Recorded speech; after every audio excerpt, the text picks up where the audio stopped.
Hello and good evening. So my name is Ahmad Safar Musla. This is my presentation. My presentation is individual differences in learning and how to create a better teaching and learning sessions. This is my content of the presentation. What is individual differences in learning? Differences in learning traits. How to apply individual differences to create a better teaching and learning sessions and conclusions.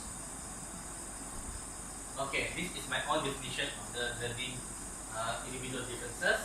My general definition is individual differences are traits of personalities that are different from person to person. So basically, every person is very different from each other. And for definition in learning traits that are different from person to person or different individuals that learn differently in ways that are suitable for them to learn.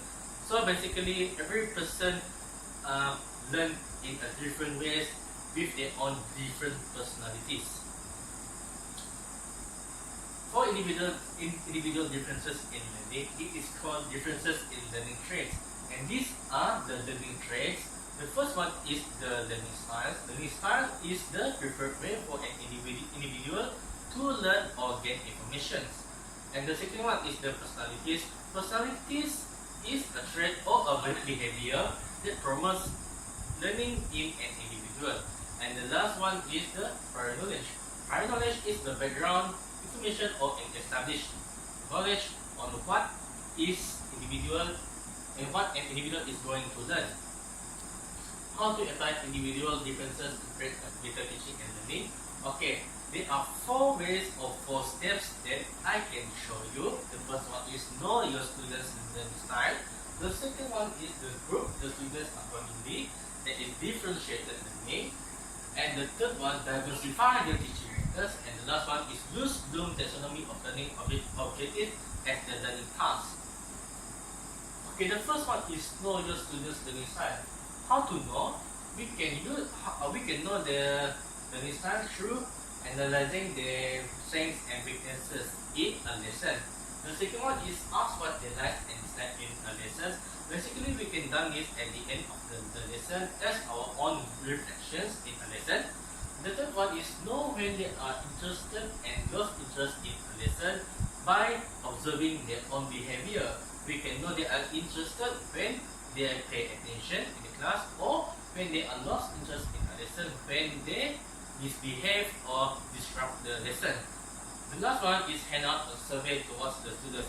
This can be done to level 2 students where they can think or thought more of their own actions or personalities.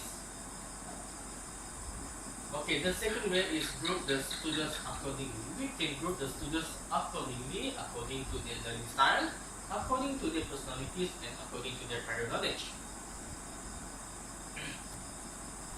The first one, according to their learning style, we can group them by assign a group with students with different learning style and assign a group with students with same learning style. These two are very different. The first one, assign a group with different learning style.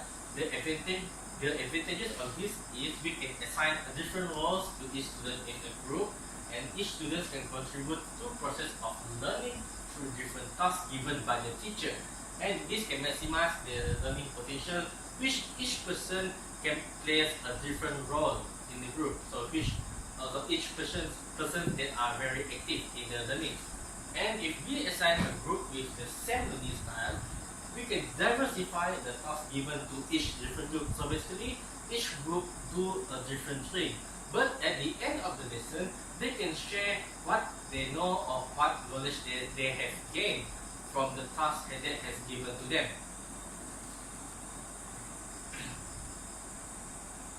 Okay, this is according to their personalities.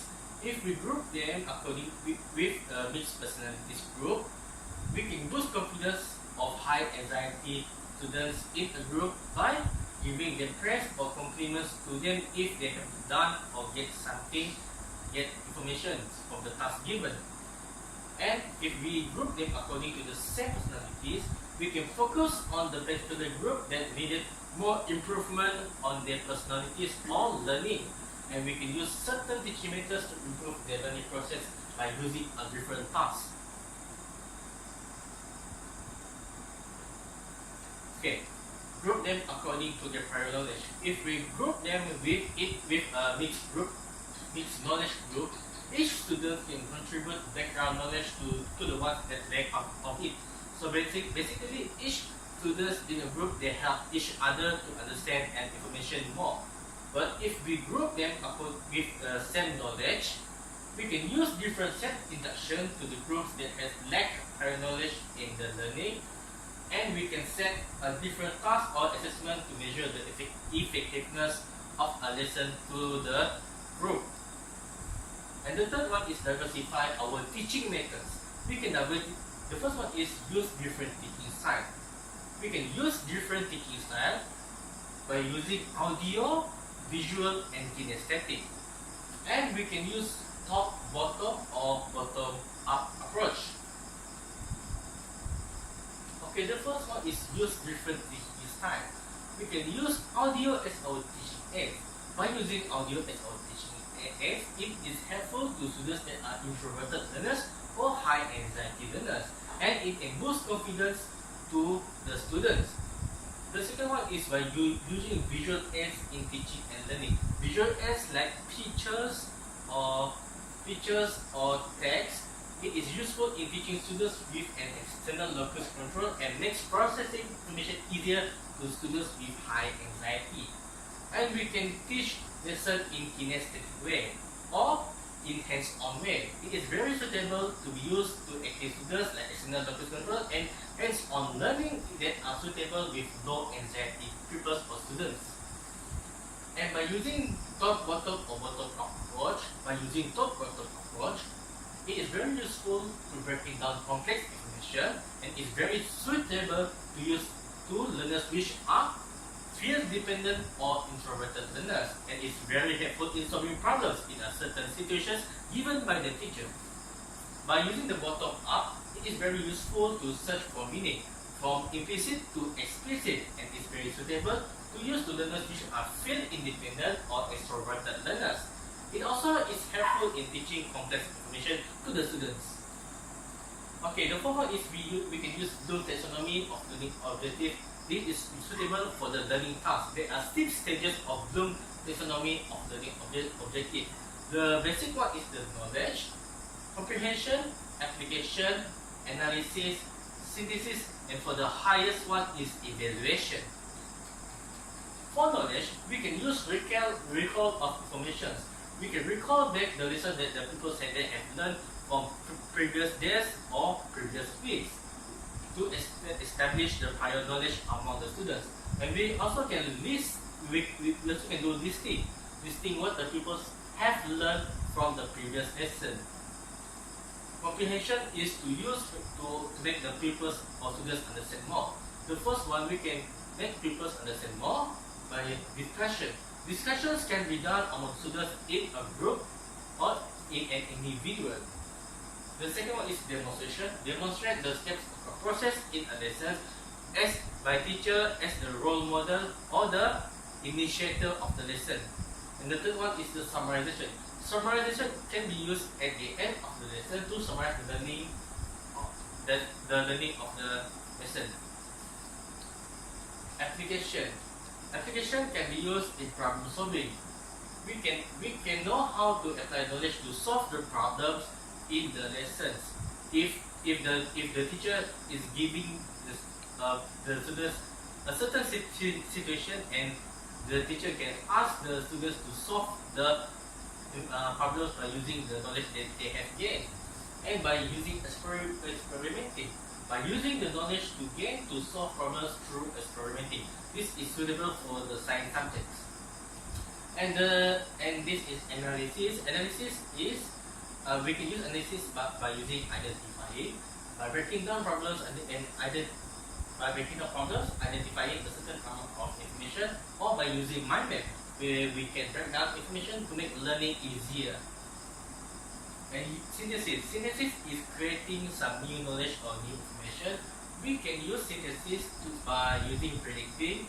We can predict by predicting the outcome of a certain situation. And the second one is combining. We can use by combining ideas of a certain group or individual to create a new idea. And the third one is imagining. Imagining thinking is thinking of what will happen if certain things happen. And evaluation is the last one, and it is the highest one. We can use evaluation in comparison of ideas.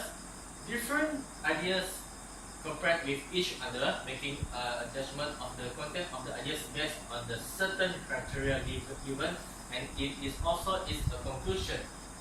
A conclusion is a collective of ideas that are concluded that make sense of the content of the knowledge.